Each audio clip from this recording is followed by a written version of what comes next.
বন্যা দুর্গতদের পাশে বিদ্যুৎ মন্ত্রী অরূপ বিশ্বাস। পূর্ব বর্ধমানের রায়না 2 নম্বর ব্লকের আদমপুর ও কামারগোড়ে গ্রামে বন্যা পরিস্থিতি পরিদর্শনে এলেন রাজ্যের মন্ত্রী অরূপ বিশ্বাস। রবিবার রায়নার পথে বিভিন্ন জায়গায় তৃণমূল কর্মী সমর্থকেরা মমতা বন্দ্যোপাধ্যায় এবং অরূপ বিশ্বাসের নামে জয়ধ্বনি জানান।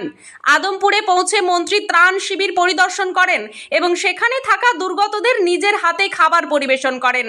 তার সঙ্গে ছিলেন জেলার তৃণমূল সভাপতি তথা কাটোয়ার বিধায়ক রবীন্দ্রনাথ চট্টোপাধ্যায়, জেলা শাসক আয়েশা রানী এ, জেলা police super Sayak Das, SDO সদর দক্ষিণ বুদ্ধদেব পান, এসডিপিও অভিষেক মণ্ডল, রায়নার বিধায়িকা শম্পা ধারা, বর্ধমান দক্ষিণের বিধায়ক খোকন দাস, রায়না 2 নম্বর ব্লক সভাপতি কলিমউদ্দিন শেখ, রায়না 1 নম্বর ব্লক সভাপতি বামদেব মণ্ডল সহ আরও অন্যান্য প্রশাসনিক এবং রাজনৈতিক নেতৃত্ব।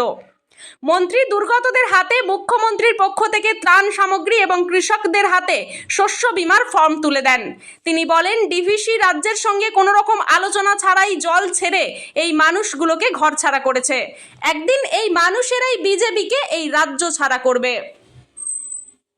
আমার সঙ্গে আরে হাতটা সরাও, বিধায়ক জেলার সভাপতি তো এই দিক দিয়ে আসো, এই দিক দিয়ে আসো।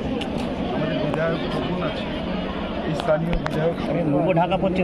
আমরা সকলে মিলে এসেছিলাম একটাই জন্য, দলনেত্রী সর্বময় মমতা বন্দ্যোপাধ্যায় তিনি মানুষগুলোর পাশে আমাদের দাঁড়াবার জন্য তিনি কিছু সামগ্রী পাঠিয়েছিলেন, যেটা আমরা সাধারণ মানুষের কাছে তুলে দিই।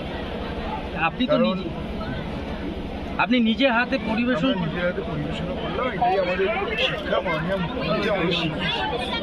যেটা হচ্ছে যে ডিভিসি আজকে এতগুলো মানুষকে গৃহহীন করলো, আমাদের চাষের জমিকে নষ্ট করলো, আমাদের ধান নষ্ট করলো। আমি আপনাদের হলফ করে বলবো, এই মানুষগুলো বিজেপিকেও ঘর ছাড়াবে।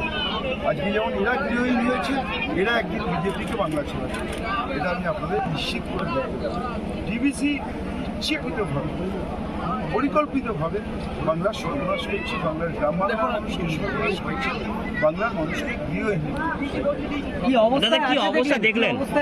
আমাদের সরকারের তরফ থেকে মাননীয় মুখ্যমন্ত্রী নির্দেশে আমাদের ডিএম, এসপি, সমস্ত প্রশাসনিক আধিকারিক তারা যেভাবে সম্ভব, যতটা সম্ভব আমরা সেইভাবেই মানুষকে আমরা কমফোর্ট দেওয়ার চেষ্টা করছি। আর প্রত্যেকের সঙ্গে ইন্ডিভিজুয়ালি কথা বললাম যে কোনো অসুবিধা আছে কিনা, প্রত্যেকে বললেন কোনো অসুবিধা নেই। আমি বললাম খাওয়া দাওয়া, সবাই বললেন ভালো হয়েছে। অনেক জমি জলের তলায়, কি হবে পরবর্তী? অবশ্যই আমাদের সরকারের তো পলিসি রয়েছে, সেগুলো দেখে তো সরকারের সিদ্ধান্ত নেবে। এখন মানুষগুলো দুর্যোগের মধ্যে আছেন, তাদের পাশে দাঁড়ানোটাই হচ্ছে আমাদের প্রধান কাজ, সেই কাজটাই করছি। আমি যে কথা বারবার বলছি, যেভাবে ডিভিসি জল ছেড়ে আমাদের এই অঞ্চলের মানুষের ধন মান সব কিছু নষ্ট করলো, সম্পত্তি সব নষ্ট করলো, একদিন এই মানুষগুলো এই বিজেপিকে বাংলা ছেড়া। আপনি এলাকা